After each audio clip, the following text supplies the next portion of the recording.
Hey there, my name is Julian Kraus-Polk. I'm an organizer with Sunrise Bay Area.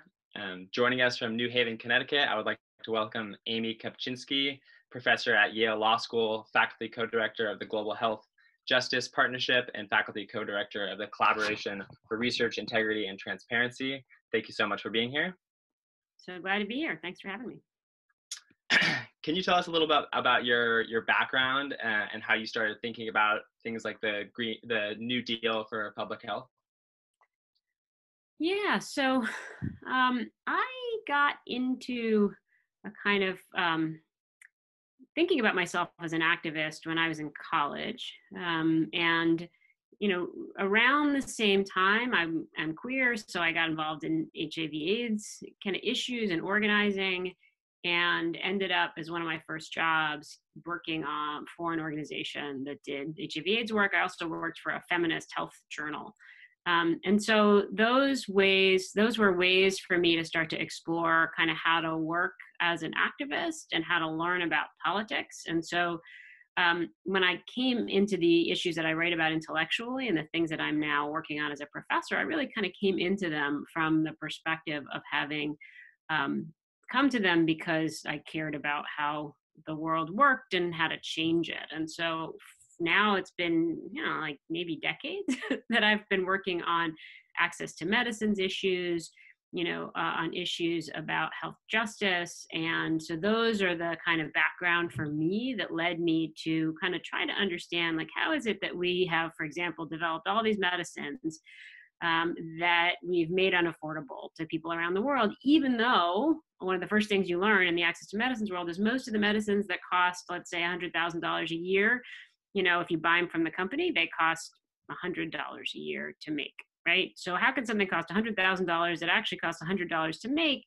We could make it for everybody, but we're not. Why aren't we? Those kinds of questions led me into all the work that I now do about the politics of our economy, how we construct markets, how law can intervene to change that. And always with some kind of health justice angle. And of course, that led me straight into the questions about the coronavirus. So like, how have we created a system that can't really respond adequately right now, that's really failing us all in ways that hurt, people who have been long marginalized and discriminated against the most, but are going to hurt all of us. So how do we get there? How do we fix it? It's kind of from that background that I come. Yeah, that's great. So in your recent piece in the Boston Review entitled Markets versus Lives, you state that this pandemic has functioned as an X-ray of empire. Before we dive into kind of talking about the coronavirus, I think it'd be helpful to kind of situate listeners with a little bit of historical context. Can you provide a brief history of the policies that have made us so vulnerable to the virus, and explain what about the empire kind of people should be paying the most attention to? Yeah, so maybe the best way to do that is to talk about a couple of areas in particular. So what we do in that Boston Review piece is we try to lay out like a whole range of things that are making us vulnerable to this virus and that are, going to have to be fixed to kind of get our response on track. But let me just start maybe with two. One is healthcare, and another is the carceral state, kind of our prison industrial complex, or, the way we militarize our borders and prisons. So on healthcare, we have built a healthcare system that is organized around profit, that invests a lot in kind of high-tech care, but that costs a lot to the people who have to get that care, right? We've invested in models of healthcare that are organized around the idea that, people pay for their own care. And it's good if they have what policymakers often call skin in the game, because we don't want people to use too much healthcare. We want to make sure they have co-pays and co-insurance and that, they use the right amount. And the right amount is essentially what the market will tell us the right amount of healthcare is. That's a terrible model of healthcare. And it's a particularly terrible model of healthcare in an epidemic. Why? Because it doesn't deal with prevention very well, for example, right? I mean, you're safer if I am safer when we're talking about a communicable disease. But if you can't afford, a coronavirus test, then that's going to make me less safe. There's ways in which we're all interdependent. And this really connects up to the kind of ecological perspectives that you guys bring to the table, right? We're all interdependent. And if you build a model based on, how can we extract the most profit? It's a short-termism is built into that model. Like, we're not calculating about, because firms are organized to be short-term in the way that they think about these things, and they're extractive. What we're not doing is not like putting resources into the systems that we need. That's like the preventative care, let's say the public health infrastructures, which we've also kind of whittled down. And, we've really cut part of our healthcare, like public health infrastructure over the last 10 years. It's not just Trump who killed off the pandemic response team inside of his own administration, but also states and localities, the kind of austerity approach that we bring. And we've been so committed to. Even Democrats in America sort of have undermined the systems we need to have a kind of broader healthcare response that will do things like make available free care so that everybody can have it equitably, and so that we can actually kind of take care of one another as we take care of ourselves. So that's one piece of it, is like we've organized this, that we've got a healthcare system that's linked to employment, and that's terrible in this downturn. People are going to lose their health insurance. And what are they going to do then? We're going to be, in desperate situations, both personally and collectively, because of that. That's kind of, I guess, one piece of it. Another, the coronavirus is going to be really terrible. It already is, inside of all kinds of institutions where people are in long-term care. And so, one of the, that's going to be true for nursing homes, of course, but it's also really even more so for prisons where, and detention centers, where we put people in harm's way without giving them ways to care for themselves. That's a matter of policy. It's going to spread. We know that prisons and jails spread epidemics, and we've taken away from people the tools that they might need to protect themselves, and we're putting them at risk. We're throwing them in harm's way, and it's going to make the rest of us less safe. And we as a country are deeply committed to using police and incarceration as a solution to social problems, and that kind of thing is just really going to work against us in trying to get any kind of shared protection from this virus. Yeah, absolutely. So shifting gears a little bit, currently there's a kind of an interesting spotlight on essential workers in the economy, from farmers and grocery clerks to healthcare workers, who typically go unnoticed or underappreciated, but whose lives are now put at greater risk to fight the coronavirus and also to keep our economy going. How has this pandemic revealed how our metrics of measuring economic productivity are completely detached from our values of common health? It's one of the more amazing things, and this is part of the sort of X-ray of empire, like who's really essential right now? They're the people who are being, required to work. And those are, as you say, the people who staff our grocery stores, the people who drive our public buses, the people who work in our hospitals.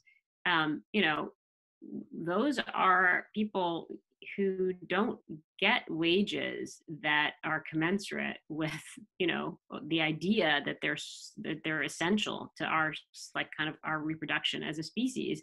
They are typically, the kind of often even precarious labor, right? Where the people who are, picking our crops are, often very vulnerable with respect to their immigration status and other things. And yet right now we need them desperately, right? One of the more hopeful things about the moment is that, there's the possibility of turning that into strategies to empower those workers, because they may have forms of leverage right now that they haven't usually.